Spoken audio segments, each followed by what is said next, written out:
Doxa 2023. Doxa 2023. Doxa 2023. Amen. Que Dieu vous bénisse. Je voudrais vous saluer dans le nom de Jésus. Je suis dans la joie de savoir que Jésus est là. Si vous êtes dans la joie, faites aussi comme moi. Saluez le Père. Saluez Jésus. Saluez le Saint-Esprit. Amen. Nous allons lire la parole de Dieu. Dans le livre de Genèse, Genèse chapitre 45. Genèse 45. Genèse 45, les versets 9 à 13.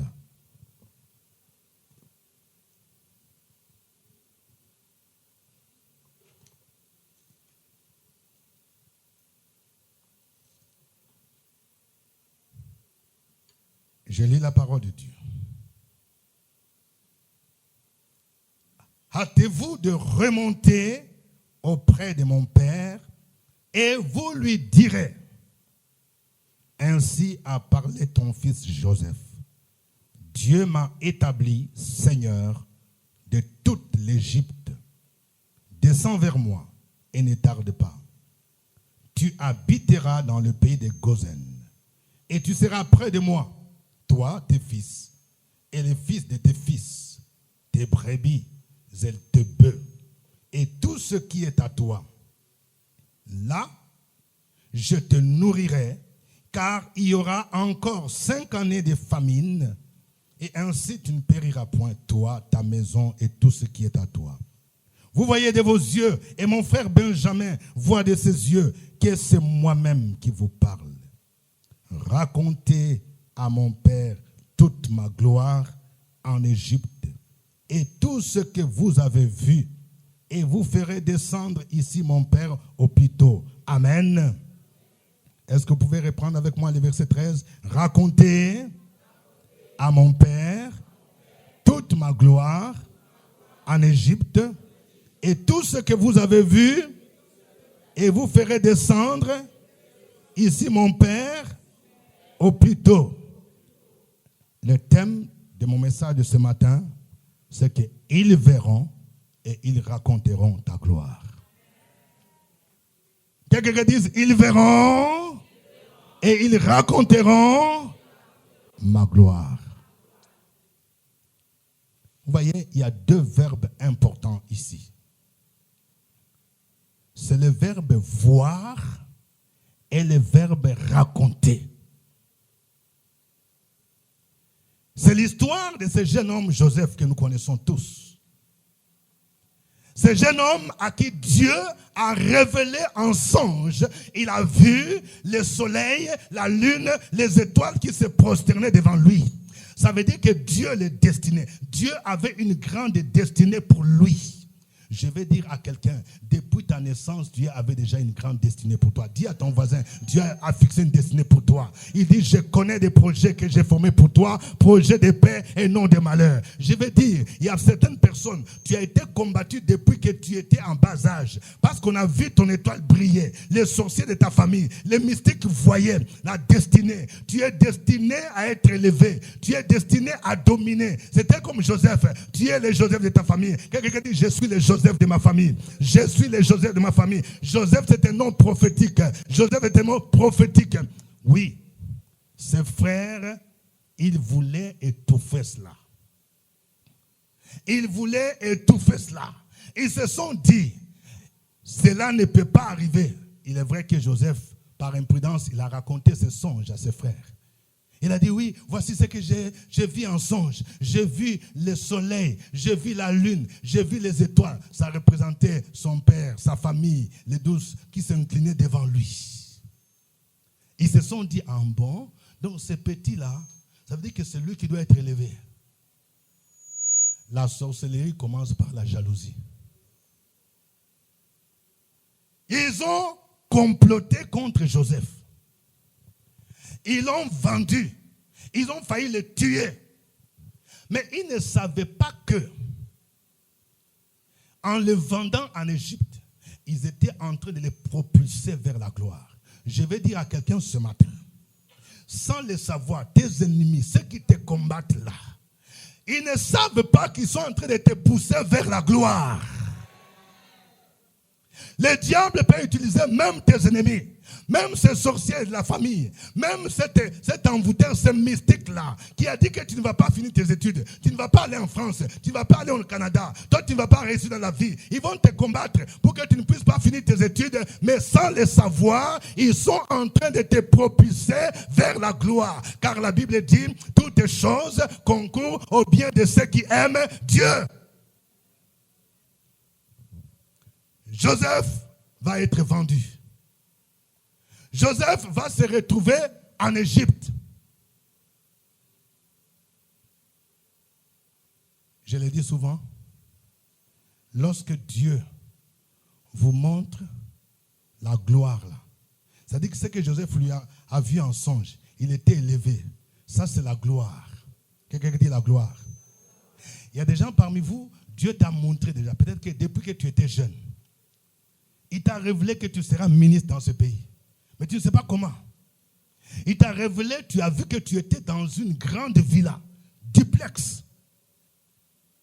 Il t'a montré que tu t'es retrouvé quelque part à Ottawa, au Canada, à Montréal, à Paris.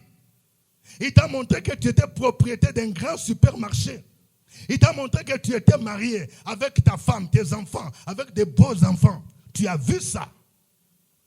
Ça, c'est les terminus. Quelqu'un dit les terminus. C'est comme quand il y a des bus, il y a des arrêts, il y a des terminus. Mais laisse-moi te dire que Dieu, il te montre le terminus, mais il ne va pas te montrer les arrêts par lesquels tu vas passer pour atteindre le terminus. Parce que s'il te montre les arrêts, tu vas dire non, je ne vais plus aller là-bas. Parce que les arrêts sont compliqués avant d'arriver au terminus. Premier arrêt, Joseph a été quoi? Il a été victime d'un complot de ses frères.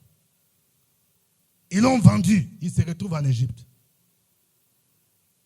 Mais il peut se poser la question, Seigneur, est-ce que ce que tu m'as montré là, est-ce que c'est vrai? Tu m'as montré que j'étais élevé et que la lune, les étoiles se prosternent devant moi. Mais je me retrouve en Égypte avec carte d'identité esclave. Ça semble être contradictoire. Je vais dire à quelqu'un, quand Dieu veut te conduire vers la gloire, les étapes par lesquelles tu vas passer, ça va montrer comme si tu es en train d'échouer. Mais tu es en train d'aller vers la gloire.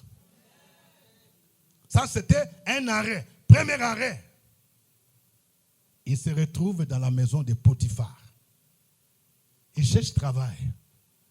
Mais comme c'était un jeune qui était intelligent, il avait l'esprit de Dieu en lui.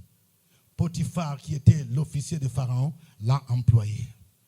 Et la Bible nous dit que tout ce que les mains de Joseph touchaient était béni. Et Dieu bénit la maison de Potiphar à cause de Joseph.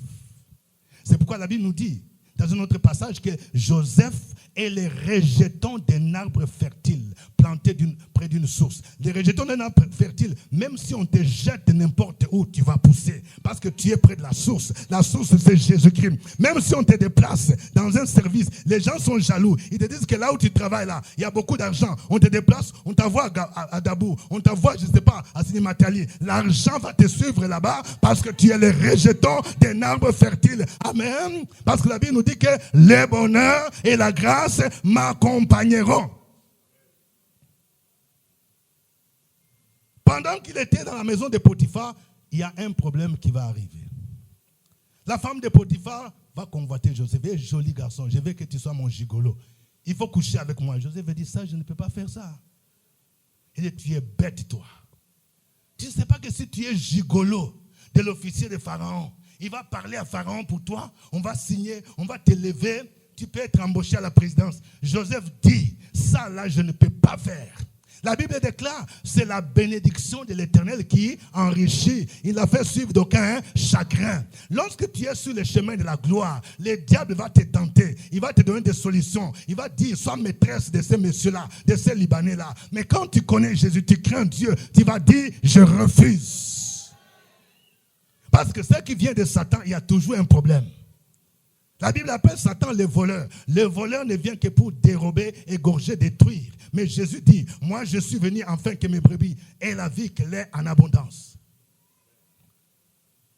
Et la femme de Potiphar prend Joseph de force, couche avec moi. Joseph refuse et il lui laisse son vêtement. La Bible nous dit fouiller l'impudicité. Et il se retrouve en Égypte. Il se retrouve où? En prison. Ça, c'est deuxième arrêt. Quelqu'un dit deuxième arrêt. Et quelqu'un à qui Dieu a montré que tu seras élevé. Et puis tu deviens prisonnier. Vous savez, il y a certains postes là. Avant d'accéder là, on va demander casier judiciaire. C'est-à-dire, si casier judiciaire de Joseph, on remarque qu'il a fait la prison pour tentative de viol. Ça veut dire que c'est un homme, il est foutu. Ça, c'est deuxième arrêt. Demande à ton voisin, tu es dans quel arrêt maintenant? Il y a des gens, avant d'arriver au terminus, il faut 5 arrêts. Donc, ce que tu es en train de vivre, peut-être que tu es au dernier arrêt. Il se retrouve là. Mais Joseph n'a pas abandonné son Dieu. Il y a des gens, à cause des moments difficiles, ils reculent, ils disent, bon, pourquoi Dieu m'a abandonné? Ce n'est pas de ma faute. Tu deviens brouteur, tu entres dans un réseau de mafia. Non. Tu entres dans un réseau de PD. Non. Quelqu'un dit, je refuse. Pendant qu'il était en prison, il a interprété les songes d'un des serviteurs de Pharaon qui était là. Et ce songe s'est accompli. Il a dit, quand tu vas sortir, il faut parler du bien de Pharaon à moi. Ce monsieur est sorti. Et la Bible dit qu'il oublia Joseph. Ça, c'est troisième arrêt. C'est-à-dire, tu es en train de vivre des événements, des déceptions. Tu vas d'arrêt en arrêt. Tu te poses la question, Seigneur, est-ce que tu m'as montré là? Est-ce que c'est vrai? La Bible dit, Dieu n'est pas un homme pour mentir, ni fils de l'homme pour se repentir. Ce qu'il promet, il le réalise. Ce qu'il ordonne, il l'exécute. Quand le temps de Dieu arrive, la saison de Dieu, ce qu'on appelle la Kairos. Quelqu'un dit la Kairos. La Kairos, la saison de Dieu. Donc, ça 2023, c'est la saison, c'est le Kairos. Quelqu'un dit Kairos, c'est la saison. C'est-à-dire le temps que Dieu a fixé pour l'accomplissement de la promesse. Quand le Kairos de Dieu arrive, aucun sorcier, aucun démon ne peut empêcher l'accomplissement de Dieu. Oui, Dieu a créé un problème dans la cour de Pharaon. Un songe où personne. En Égypte, il y avait des magiciens, il y avait des marabouts. Pharaon rassemble tout le monde. Il faut me donner l'interprétation de mon songe. Les gens disent non. En tout cas, Sa Majesté, ce que tu demandes là, c'est trop fort. C'est alors que quelqu'un va dire, je me souviens, il y a un jeune là, un étranger, qui est en prison. Il a l'esprit supérieur. Lui, il peut interpréter les songes. Quand le temps de Dieu est là, même si on t'a jeté en brousse, on viendra te chercher. La même entreprise qui t'a fait partir là, ils viendront te chercher. Dieu va te positionner. Ils sont venus chercher Joseph. Pharaon lui demande, il semble que toi tu sais interpréter les songes. Il dit, ce n'est pas moi, mais il y a un Dieu qui est dans les cieux. Joseph a déballé. Il a donné l'interprétation du songe. Il y aura cette vache maigre. Il y aura cette vache grasse. Ça signifie quoi? Il y aura 7 années de famine. Il y aura 7 années d'abondance. Et qu'est-ce qu'il faut faire? Il faut un plan septennal. C'est-à-dire, pendant le plan d'abondance, il faut faire des réserves. Les économistes se servent même de la Bible. Les premiers grands économistes, ils dépassent les gens de FMI, ils dépassent les gens des banques mondiales, c'est Joseph. La Bible est une source d'intelligence. C'est pourquoi quand tu es chrétien, le chrétien n'est pas un bourrique. Parce que les Joseph, les Daniel, ils avaient un esprit supérieur. Même quand tu travailles, quand ta société a un problème, quand ton pays a un problème, tu dois apporter des solutions. Parce que l'esprit de Dieu, c'est l'esprit de sagesse, l'esprit d'intelligence. Quand Joseph a dit cela, en même temps, Pharaon dit, c'est toi maintenant que je nomme. Il est devenu premier ministre avec voiture de commandement, avec maison de fonction. Pharaon a pris son anneau, il a revêtu, c'est-à-dire l'anneau que Pharaon devrait porter, l'anneau royal. C'est-à-dire qu'il lui attribue, il donne une grande partie des attributions des pouvoirs royaux. Il dit, c'est toi maintenant. Il dit, je te donne les commandements de tous les pays d'Égypte. Quand Joseph passe, tout le monde se prosterne devant lui. Et pendant les 7 années de famine, le monde entier venait en Égypte pour chercher la nourriture, pour chercher le blé. C'est Joseph qui vendait le blé. Tout le monde. Il y avait des serviteurs. Et quand ses frères sont venus, ils ne savaient plus ce que Joseph est devenu. Leur papa Jacob dit, bon, allez, comme nous vivons des temps de famine, on dit, il y a un pays là, on dit l'Égypte là. C'est là où il y a à manger. Tout le monde va là-bas. Ses frères, ses enfants sont partis. Ils ne savaient pas que c'était Joseph qu'ils ont vendu. Ceux-là même qui t'ont fait du mal, ils vont découvrir ta gloire. Et ils verront ta gloire et ils vont raconter. Et ils sont venus. Joseph, on appelait l'homme qui est le Seigneur en Égypte. Le Seigneur. Ce n'était plus ces jeunes-là où tout le monde disait, ils se moquaient de lui. Le Seigneur de l'Égypte. Ils ont vu comment tout le monde s'est prosterné devant lui. Ils ont vu sa maison. Ils ont vu sa gloire. C'est pourquoi maintenant, quand Joseph s'est révélé à eux, il leur dit, allez raconter à mon Père toute ma gloire. Allez raconter ce que vous avez vu. Il y a toujours les 2 verbes, voir et raconter. Il faut que quelqu'un voie la bénédiction divine dans ta vie. Et il va raconter. Il faut que quelqu'un voie ton mariage. Je suis en train de dire à quelqu'un, oui, il y a des gens qui viendront du village. Les jours de ton mariage, ils seront étonnés. Ils vont voir ta robe de mariée. Ils vont voir la limousine qui va te transporter. Ils vont se demander, est-ce que c'est lui ou ce n'est pas lui? Ils vont dire, mais tout ce que nous avons fait des incantations pour que ces jeunes ne se marient pas, ces filles ne se marient pas. Mais d'où vient qu'il a échappé? Tu as échappé. Parce que la Bible nous dit que Dieu en Jésus t'a délivré de la puissance des ténèbres et t'a transporté dans le royaume de son fils. Quelqu'un verra ton mariage, quelqu'un va raconter, il va dire, ce que nous avons vu à Abidjan, ce que nous avons vu à la maison de gloire, elle est devenue jolie comme ça. On ne sait pas dans quel salon on l'a maquillée. Il est devenu joli comme ça. Il est devenu brillante. Même les couleurs. Oh, ils vont voir les filles d'honneur qui vont venir servir. Ils vont voir les banquets, les buffets, les poulets. Il y aura des poulets, il y aura de toutes sortes de... Qu'est-ce qu'on mange de bien en Côte d'Ivoire ici? Hein? Il y a quoi? Les brochettes. Il y aura brochettes à ton mariage. Il y aura brochettes de dinde. Il y aura des macharons. Il y aura des mérous. Il y aura des poulets braisés. Il y aura des choukouillards. Il y aura toutes sortes de jus. Les gens vont manger, ils vont se rassasier. Et quand ils vont retourner, ils vont aller raconter la gloire. Il faut que quelqu'un vienne te voir dans ton nouveau bureau, au plateau. Il vient là. Et puis il vient, le secrétaire dit, vous venez voir notre DG. Il dit, c'est qui le DG? Oui, c'est notre DG. Il vient, il regarde. Il dit, attends, avant d'entrer, il faut badge. Haï. Quelqu'un dit, haï. Il faut badge. Et le protocole vient. Il trouve des gens en train de palper ici. Oui, il faut tourner comme ça, monsieur. C'est grand sorcier là. Donc, il voit les gens. Il dit, non. Ici, c'est la sécurité. C'est le protocole de notre DG. C'est le protocole de madame. Alléluia. Quelqu'un dit, je prends.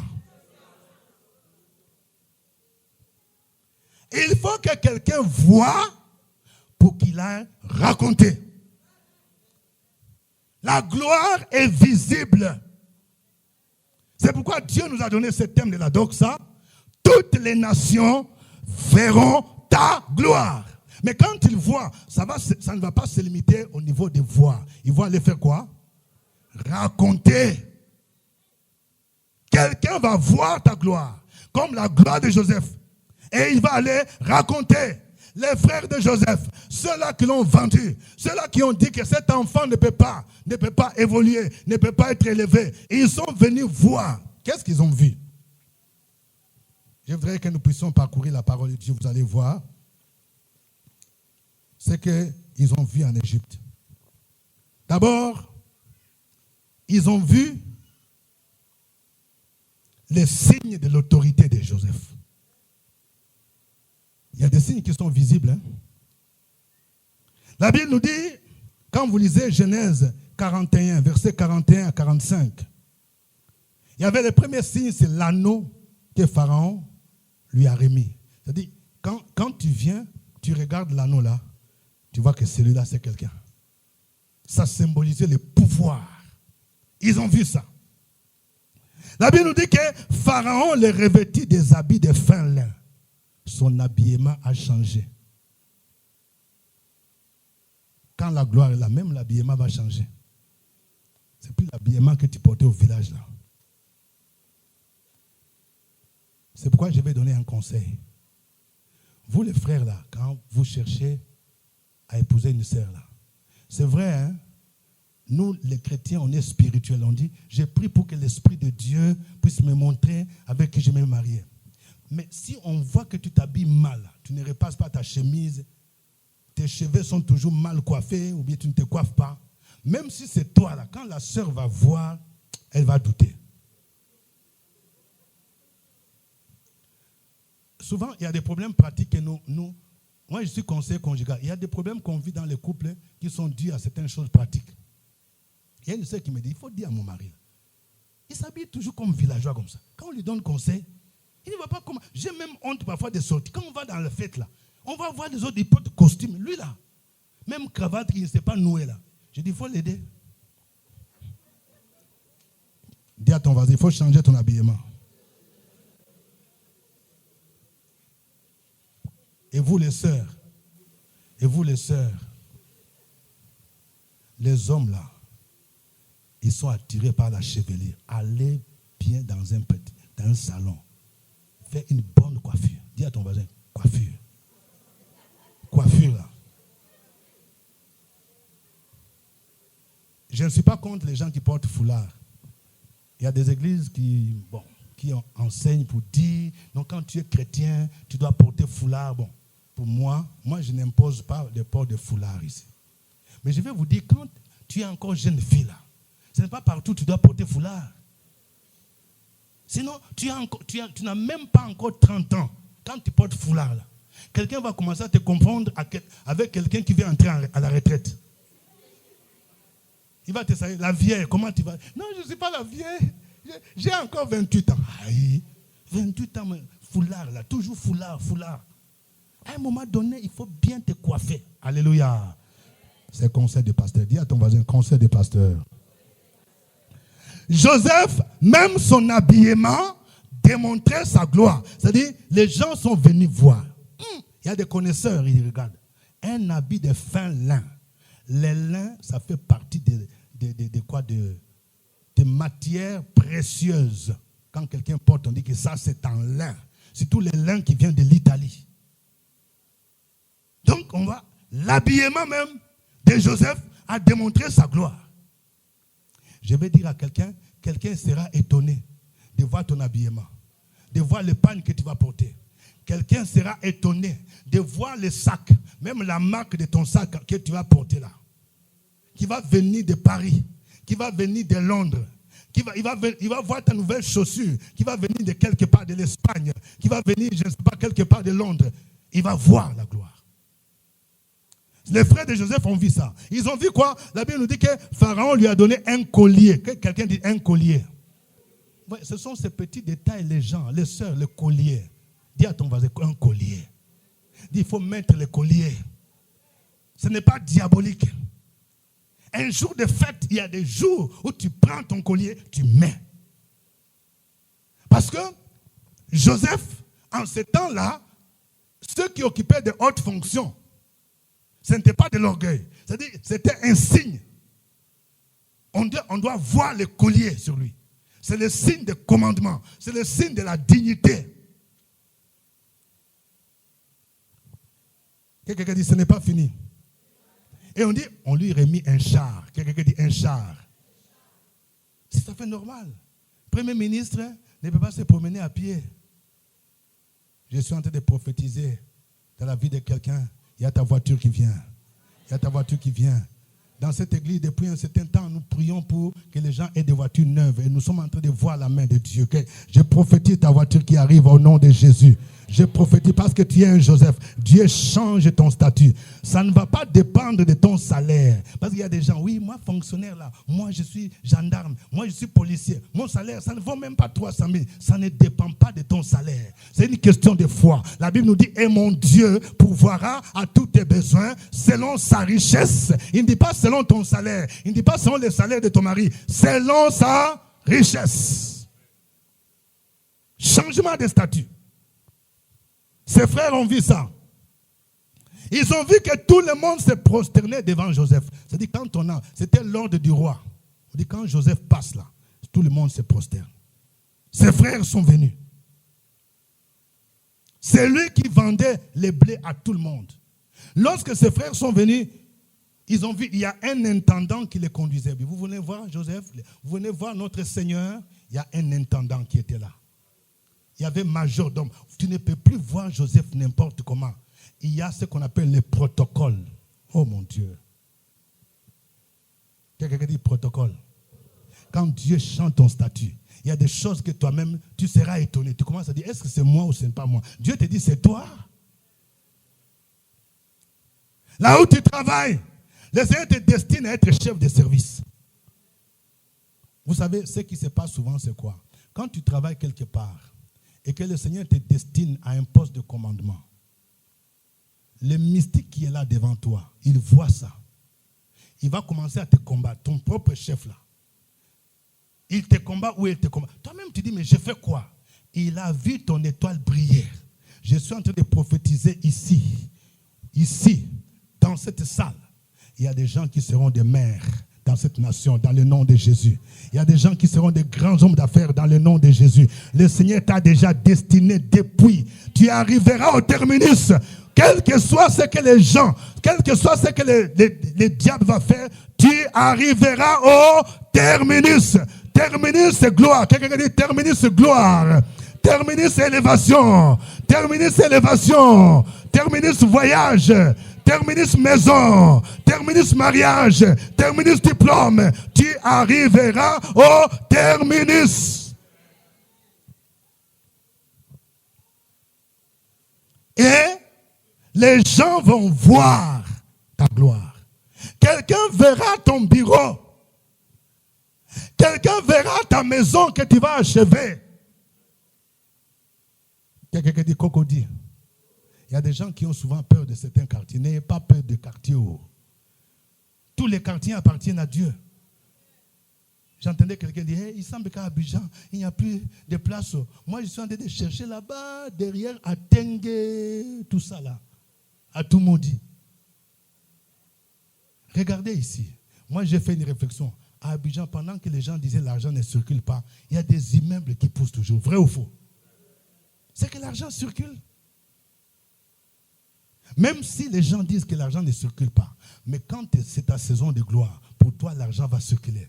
L'argent va entrer au salon, l'argent va entrer à la cuisine, l'argent va entrer dans la chambre. Ça va circuler, ça va circuler. Tu iras encore faire des approvisionnements, tu iras encore au supermarché, tu iras encore en congé. Ça circule au nom de Jésus. Amen.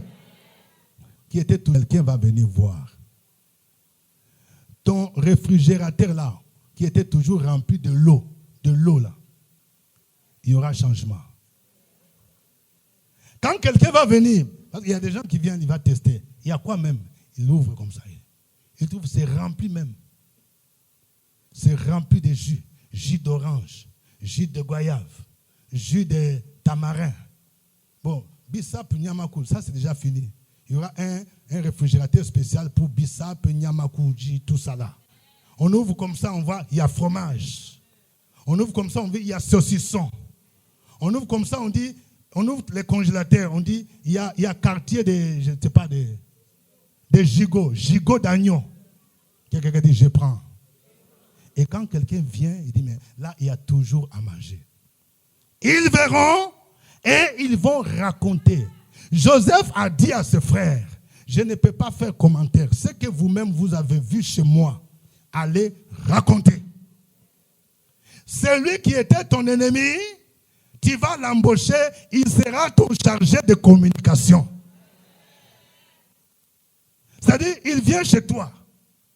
Et il va commencer à dire, ce que j'ai vu là, non, c'est pas possible. Il va dire au sorcier là, celui-là, il faut le laisser tranquille. C'est-à-dire, tout ce que vous avez fait comme sorcellerie, ça n'a pas marché. Il commet l'erreur d'entrer dans votre garde-robe. Il y a des gens, ils vont commencer à compter en secret, ils comptent. Et attends, je vais compter d'abord un peu ce robe. 1, 2, 3, 4, 5, 6, 7, 8. Il arrive à 20, ce n'est pas encore fini. Il dit, je vais voir un peu de ces chaussures-là. 1, 2, 3, 4, 5, 6, 7, 8. Et tu arrives, tu fais quoi ici? Non. Parce qu'ils veulent voir. Quelqu'un dit, ils verront. Et quand ils verront, ils vont aller raconter. Les frères de Joseph sont partis dire à leur père, papa, le vieux, ce petit qu'on voyait là-bas, c'est lui qui est le commandant, le premier ministre en Égypte. Nous, on a vu. On est entré, on a vu son habillement, on a vu son char de commandement, on a vu les serviteurs qui l'entourent, on a vu sa montre, on a vu son collier, on a vu comment il commande. C'est lui qui donne du blé à tout le monde. Allons en Égypte. Ils verront et ils raconteront. Je vais parler de la gloire de Salomon. Vous verrez toujours que les deux verbes vont ensemble. Voir et raconter. Quand la saison de gloire est là, Dieu va te placer dans une situation où quelqu'un va voir. Ou quelqu'un, il y a même des gens qui peuvent venir de loin pour vérifier. Parce qu'il y a des gens qui viennent vérifier. Il y a des gens qui viennent vérifier même quand ça ne marche pas. Je dis souvent, si dans la salle il y a des petits sorciers là, il faut arrêter ça. Quand vous combattez quelqu'un que Dieu a béni là, ça va se retourner contre vous. Les coups de fil que les gens envoient là, à 6 h du matin, c'est suspect. Quelqu'un dit c'est suspect. Donc il y a des gens, quand ils font sorcellerie là, ils disent c'est là, il doit faire accident. Celui-là, il ne doit pas évoluer. Celui-là, oui, il doit se réveiller malade. Celui-là, il doit être hospitalisé. Et l'ange de l'Éternel vient, il campe autour de toi. Et à 6 h du matin, quelqu'un téléphone à partir du village. Ding gong, ding gong. Oui, c'est moi. Comment ça va? Tu dis, de mieux en mieux avec Jésus. Il faut changer la manière de répondre. Hein? Il faut déjà, dans la manière de répondre, il faut mettre le nom de Jésus. Comment ça va? De mieux en mieux avec Jésus. Je vais demander à quelqu'un, comment ça va? Comment ça va? Vous allez bien? Quelqu'un entend ta voix. Et dit, mais attends, sorcellerie qu'on a fait la nuit là, donc ça n'a rien fait. La Bible dit, toute arme forgée contre toi sera sans effet. Parce que le temps de gloire est là. Ça sera sans effet. Tout ce que les frères de Joseph ont fait, ça s'est transformé en gloire. Et c'est pourquoi ils pouvaient dire, vous avez mérité de me faire du mal, Dieu l'a changé en bien. Lisons 1 Roi chapitre 10, 4 à 7. La gloire de Salomon. 1 Roi 10, 4 à 7. La reine de Séba vit toute la sagesse de Salomon et la maison qu'il avait bâtie, et les mets de sa table, et la demeure de ses serviteurs, et les fonctions et les vêtements de ceux qui le servaient, et ses échassons, et ses holocaustes qu'il offrait dans la maison de l'Éternel. Hors d'elle-même, elle dit au roi, c'était donc vrai ce que j'ai appris dans mon pays au sujet de ta position et de ta sagesse. Je ne le croyais pas avant d'être venu et d'avoir vu de mes yeux. Et voici, on ne m'a pas dit la moitié. Tu as plus de sagesse et de prospérité que la renommée me l'a fait connaître. Amen. Quelqu'un dit la reine de Séba. Vous savez, aujourd'hui, quand on parle de la richesse de la reine d'Angleterre, là, ça ne vaut rien par rapport à la reine de Séba pendant ce temps-là. Salomon, c'est lui que Dieu a élevé à la place de son père David. Mais sa gloire, Dieu l'a tellement béni. Dieu lui a donné la sagesse. Dieu l'a béni matériellement, financièrement. Il avait des serviteurs. que sa renommée est partie dans d'autres nations. Jusqu'à ce qu'une reine, Séba était le lieu où l'or était en abondance. C'était un pays très riche. Et la reine de Séba dit, moi je règne dans un pays riche. Mais on me parle encore d'un roi qui s'appelle Salomon. On dit qu'il est riche. Moi je vais aller vérifier. On lui a raconté la gloire de Salomon. On dit il y a un monsieur qui a bâti une maison. Il faut aller voir sa maison même où il habite. Et quelqu'un a voyagé. La reine de Séba a quitté son pays pour venir voir la gloire de Salomon. Je suis en train de dire à quelqu'un ici, il y a quelqu'un qui va voyager pour venir. Je suis en train de parler à quelqu'un, ton mariage là, ne sois pas étonné de voir que même tes frères, tes cousins, tes cousines, quand ils vont apprendre ton mariage, il y a des gens qui vont quitter la France, il y a des gens qui vont quitter le Canada. Ils vont dire, tu vas te marier. Tu vas les informer, oui, je me marie. C'est en février prochain. Tu te maries où? À la maison de gloire. Les gens vont dire, non. Avec tout ce que nous on a fait pour bloquer cette fille-là, allons vérifier, allons voir. Il y a des gens dans la famille, même quand ils ont l'argent, ils ne vont pas contribuer. Ne soyez pas choqués. C'est Dieu qui permet que sa gloire soit révélée. Je connais des gens, il y a des membres de famille qui ont l'argent. C'est-à-dire, ils se croient incontournables. Il dit, si vous voulez organiser quelque chose dans la famille, il faut que lui donne cotisation. Il faut que ce soit lui qui loue la salle. Il ne faut pas les attendre. La Bible dit, maudit soit l'homme qui se confie à l'homme. Est-ce que je parle à quelqu'un? Tu as ta soeur qui a l'argent. Tu as ta cousine qui a de l'argent. Mais il ne te donne pas. C'est Dieu qui permet cela. Parce que Dieu veut te prendre de la poussière. La Bible nous dit de la poussière, il retire les pauvres, du fumier, il relève l'indigent pour les faire asseoir avec les grands. Cette dame-là qui te méprisait verra que sans elle, tu vas organiser une fête. Sans elle, ton mariage va réussir. Sans elle, ton anniversaire va réussir. Sans elle, ton fils va voyager en France. Sans elle, ton fils, oui, va aller étudier à Yamoussoukro. Il va finir ses études. Il va avoir BTS. Il va avoir master. Parce que Dieu veut que sa gloire ne soit pas donnée à un homme. La reine de Séba est venue. Qu'est-ce qu'elle est venue voir? Voyons ce que le passage dit. Elle est venue voir à peu près 7 choses. 7 choses. D'abord, elle est venue voir toute la sagesse de Salomon. Rien que la sagesse de Salomon, beaucoup de gens en parlaient. On dit qu'il n'y a pas un monsieur qui est sage. Tu viens, tu lui poses un problème, il répond. Il a dit, c'est vrai ça? Elle est venue vérifier. Quand tu poses un problème à Salomon, il donne la sagesse de Salomon. Qu'est-ce qu'elle est venue voir? Elle a vu la maison que Salomon a bâtie. On dit que c'était la maison en cèdre, en bois d'acacia. Quelqu'un dit cèdre, bois d'acacia. C'est-à-dire des matériaux durables. Quand quelqu'un quitte loin pour venir vérifier ta maison, c'est que ce n'est pas n'importe quelle maison. La reine de Saba, elle est venue, elle a vérifié. Est-ce que je peux vérifier les chambres? Il dit oui. Salomon dit, il faut vérifier. Ça, j'ai 3 salons. Ça, c'est salon privé. Ça, c'est le salon où je reçois les VIP. Ça, c'est le salon des enfants. Il dit, aïe. Il dit, bon, il y a 3 suites ici, au premier niveau. La reine de Saba, il dit, mais attends. Quelqu'un dit, la maison, la gloire. La gloire, elle est visible. Je suis en train de dire à quelqu'un, peut-être que tu as commencé un chantier. Tu dis que c'est difficile. Je prophétise que ton chantier sera achevé au nom de Jésus. Je prophétise que ton chantier sera achevé au nom de Jésus. Parce que le Seigneur lui-même va pouvoir. Et si tu as l'occasion de mettre des matériaux qui brillent, il faut les mettre.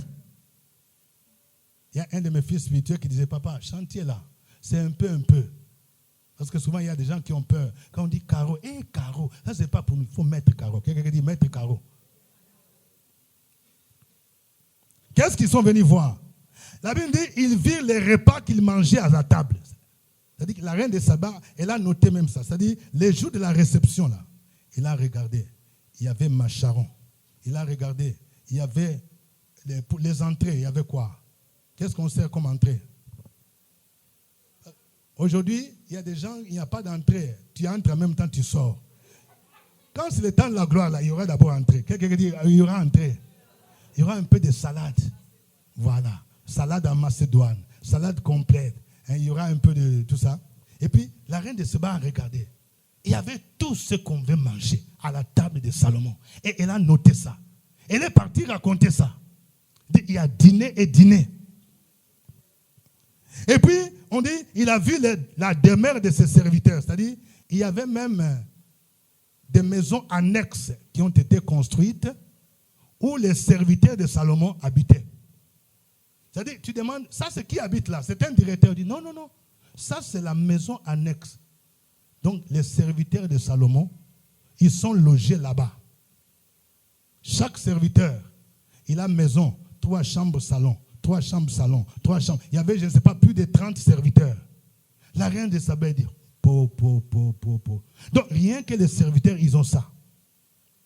Elle a vu quoi encore? Il dit, elle a vu les fonctions et les vêtements de ceux qui les servaient. C'est-à-dire, l'habillement de protocole. Il a regardé comment ils étaient habillés. Les majordomes, ceux qui servaient. Les gens étaient là pour servir. Dès que tu finis de prendre, il vient, il déplace. Il a vu quoi? Il a vu les échassons, ceux qui servaient le vin. Les caviars, les champagnes. Il a vu quoi? La Bible dit, il a vu les offrandes qu'il offrait à la maison de l'Éternel. Amen. Ah, ça c'est important. Quand Dieu t'élève, il faut aussi que ton offrande soit là. Dis à ton voisin, ton offrande aussi.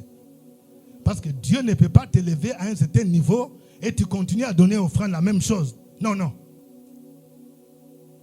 Salomon il a invité la reine de Séba. Il dit, on va aller à la maison de Dieu. Et il a vu comment Salomon, il offrait des holocaustes. La reine de Séba dit, tout ça c'est pour faire quoi? Il dit, non, nous, dans notre religion, quand on va dans la maison de Dieu, on ne va pas les mains vides. On offre des holocaustes. Et la reine de Séba, il dit, mais attends, ça c'est toute une économie du pays. Vous voulez que je vous cite les jours de la dédicace du temple, ce que Salomon a offert? 1 Roi chapitre 8, verset 63. 1 Roi 8, 63. Salomon immola 22 000 bœufs. Quelqu'un dit 22 000 bœufs. Ça c'est offrande. Je ne parle pas de 20 bœufs. Il y a des gens, quand tu as donné 2 bœufs, ils disent, j'ai beaucoup donné. 2 bœufs, c'est beaucoup, hein. Salomon, avec son rang, il a dit, moi je ne peux pas donner comme les autres. 22 000 bœufs. Vérifiez, c'est dans la Bible. On dit, il immola 22 000 bœufs, 120 000 brebis pour les sacrifices d'action de grâce. Quand Dieu te positionne à un certain niveau de gloire, il faut même que ton offrande reflète cette gloire-là. La reine de Séba, elle a vu. Il faut que quelqu'un voie la manière dont tu es attaché à ton Dieu, la manière dont tu sers Dieu. Et elle est partie raconter que ça, je n'ai jamais vu. C'est vrai, on dit qu'il y a des gens qui sont bénis. Moi-même, je suis béni. Mais je vis. Ce que j'ai vu chez Salomon, là, c'est assez grave. 22 000 bœufs qu'on offre à l'Éternel. Ça, c'est tout un sacrifice. Il en avait combien? Quand tu offres 22 000, ça veut dire qu'il te reste encore. Je ne sais pas si c'est chaque culte 22 000. C'est combien? La gloire de Salomon.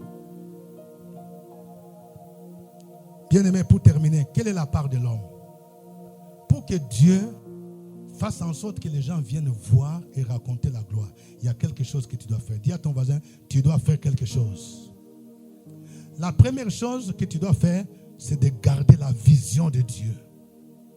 De garder la vision et la promesse divine. Quand Joseph a reçu la vision qui sera élevée, il a gardé ça. Il n'a pas perdu ça. Ce que Dieu t'a montré depuis la jeunesse, tu dois t'attacher à cette vision. La Bible dit, écris cette prophétie car le temps de son accomplissement est arrivé. Si elle tarde, attends-la. Et mon juste vivra par la foi. La maison que Dieu t'a montrée quand tu étais jeune garçon, jeune fille, tu vas y entrer. Ne perds pas courage. Si le Seigneur t'a montré que tu te retrouves en France, oui, tu vas te retrouver en France, au Canada. Tu vas te retrouver dans une ambassade. Tu vas te retrouver comme maire. Tu vas te retrouver comme un homme politique, comme ministre. Il t'a montré que tu étais dans une maison où tu maries une grande personnalité. Garde cela, car ça s'accomplira. Tu arriveras au terminus. Joseph n'a pas perdu courage. Deuxième chose, il faut chercher premièrement le royaume de Dieu et sa justice. Si tu veux que les gens voient ta gloire, raconte, il faut mettre Dieu en première position. Premièrement, le royaume de Dieu. Celui qui cherche le royaume de Dieu, c'est celui qui met Dieu en première position. C'est celui qui marche dans la crainte de Dieu. Quand on a proposé à Joseph, la femme de Potiphar a dit, il faut coucher avec moi. Joseph a dit, moi je refuse là. Celui qui cherche le royaume de Dieu, il refuse de marcher dans le péché. Il refuse les solutions faciles. Il refuse la corruption. Il refuse d'être gigolo. Il refuse d'être maîtresse de quelqu'un. Il refuse d'aller quelque part où on dit il faut chercher gel pour qu'on te donne une voiture. Toi, garçon, et un autre garçon va monter sur toi. Tu refuses cela. Parce que tu attends la gloire de Dieu. Tu cherches premièrement le royaume et la justice de Dieu. La gloire de ce monde est passagère. Quand Dieu a demandé à Salomon, il dit demande ce que tu veux. Vous savez ce que Salomon a demandé? Salomon, il a dit, Seigneur, je demande que tu me donnes la sagesse, la justice. Tu m'établis comme roi, je n'ai pas d'expérience. Donne-moi la sagesse. Je vais diriger ce peuple avec justice. La Bible nous dit que quand Salomon a demandé ça, Dieu lui a dit que c'est que moi je croyais que tu allais demander la mort de tes ennemis. Tu n'as pas demandé la gloire. Tu n'as pas demandé qu'on puisse te voir. Comme c'est ce que tu demandes, moi je te donne la sagesse. Et en plus de la sagesse, je te donne même ce que tu n'as pas demandé, la gloire. Cherchez premièrement le royaume de Dieu. Quand tu viens à Jésus, la première chose c'est d'aimer Jésus. La première chose que tu dois chercher, c'est s'attacher à lui. Quand tu viens à Jésus, ce n'est pas d'abord le mariage que tu cherches. Ce n'est pas d'abord l'argent que tu cherches. Ce n'est pas d'abord le poste que tu cherches. Tu cherches d'abord le salut de ton âme. Tu cherches à marcher la sanctification. Tu cherches à aimer Jésus. Tu cherches à t'attacher à lui, à le servir, à le mettre en première position. Quand on dit que le culte commence à 8h, toi avant 8h tu es là. Quand on te donne une responsabilité à l'église, si même c'est pour nettoyer la salle, tu fais toujours correctement. Et quand Dieu va voir que tu cherches premièrement le royaume, Dieu va t'accorder. Il va te donner mariage comme Ngwassou. Il va te donner voiture comme Ngwassou. Voyage comme Ngwassou. Il va te donner. Parce que la Bible nous dit, cherchez premièrement le royaume et la justice de Dieu. Et toutes les autres choses te seront données par-dessus. Amen. Amen. Ils verront et raconteront ma gloire. On va terminer par un passage biblique. Isaïe.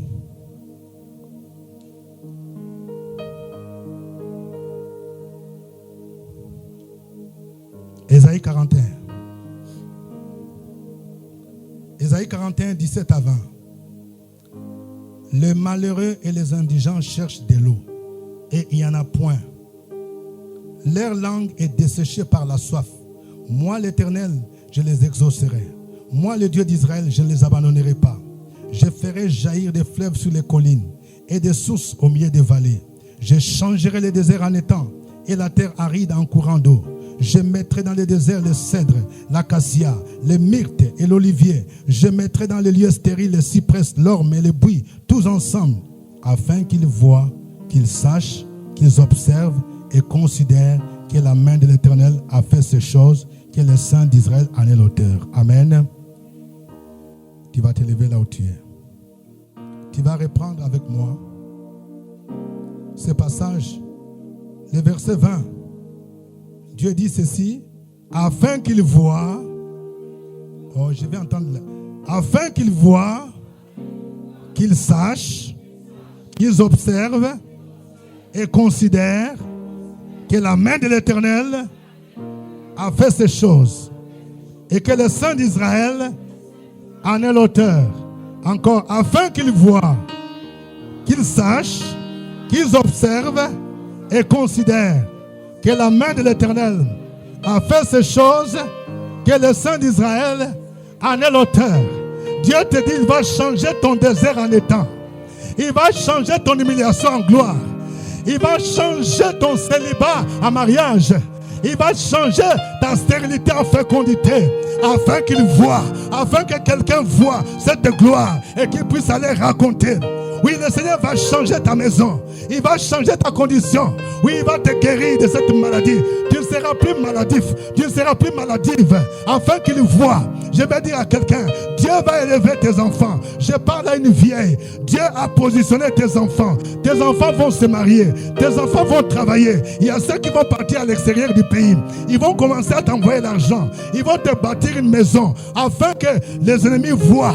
Afin qu'ils voient. Oui, c'est le temps de la gloire. Oui, il y a des gens qui vont voir. Dieu dit, il va changer le désert en étant, afin qu'ils voient, qu'ils considèrent que la main de Dieu a fait ces choses. Et ils vont raconter au nom de Jésus-Christ. Alléluia. Commence à parler.